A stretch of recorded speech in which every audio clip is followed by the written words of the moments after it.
Hello guys, pag-usapan lang natin ang breaking news. Daniel Padilla hindi pa laos. Hindi laos Daniel Padilla, nagkalat ang mga billboard. Ibig sabihin guys, may mga billboard pa si Daniel Padilla at hindi pa siya nalalaos. Kasi ang sinasabi umano guys ng iba last 2023, nagkakaubusan na ng endorsement si Daniel Padilla.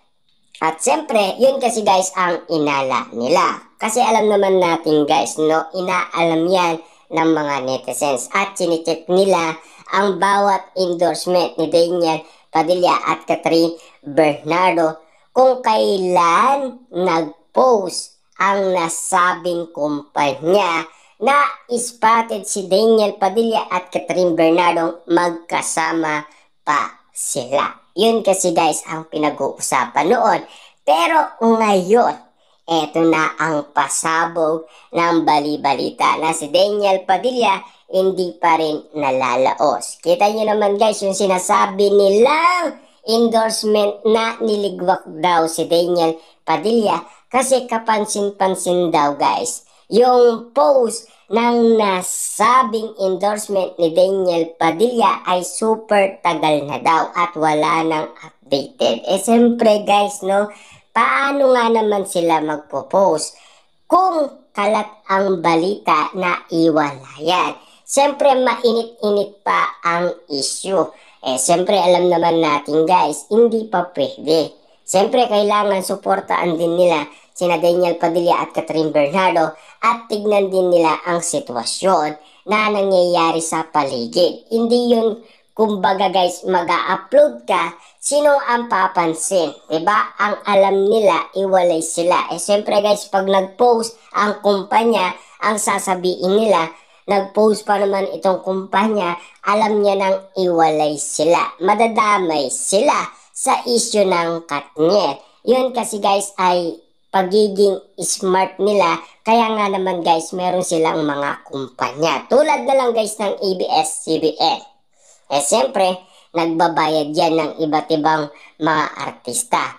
At nagpupondo sa mga project ni Daniel Padilla at Catherine Bernardo. Siyempre guys, alam naman natin kung sakasakali lahat ng mga tao.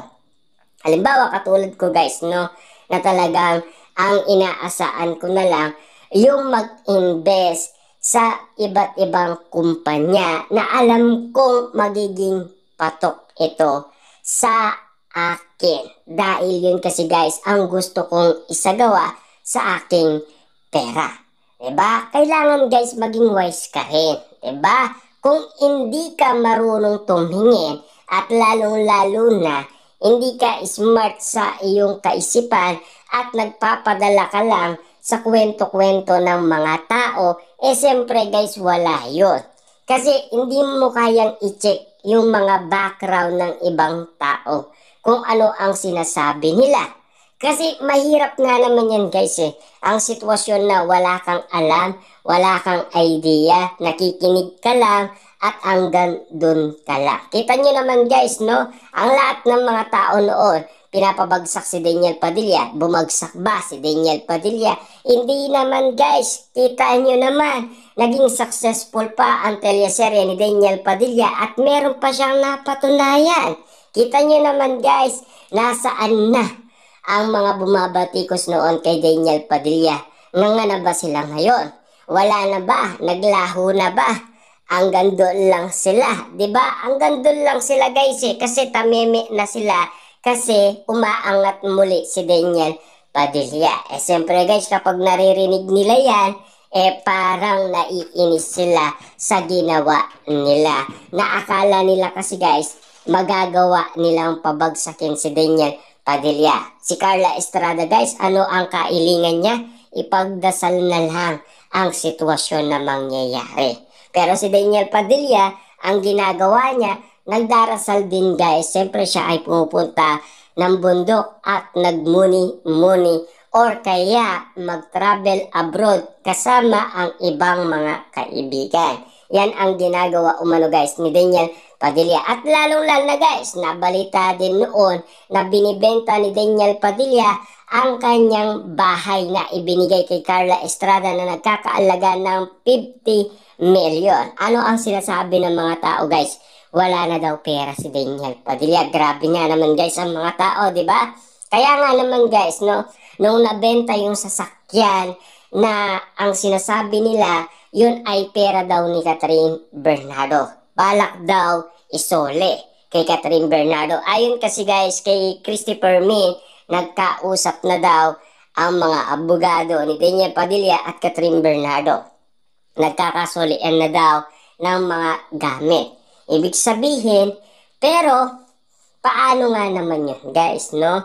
Hindi naman sinuli ni Catherine Bernardo lahat ng mga ibinigay ni Daniel Padilla kay Catherine Bernardo, 'di ba? At lalong-lalo na yung utang daw na 20 million plus, 'di ba? Na sinasabi nila na utang daw ni Carla Estrada sa pamilyang Bernardo na ika nga, guys, ni Christopher Min na bayaran na daw.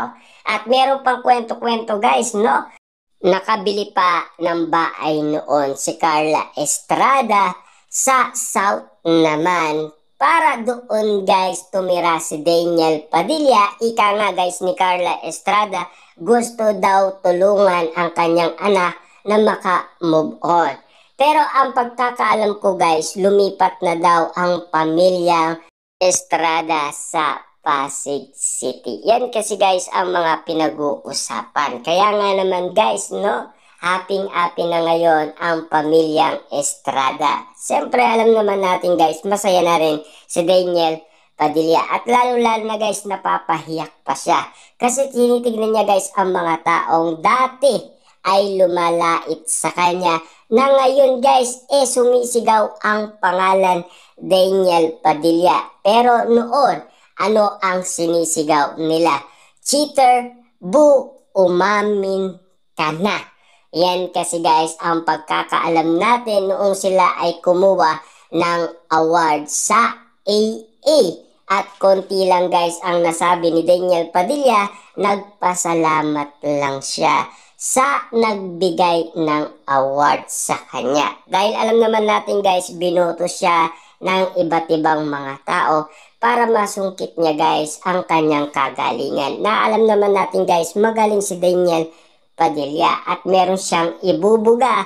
Pero alam naman natin, guys, no, sinasabi din na takaw pansin ang pag-inom ni Daniel.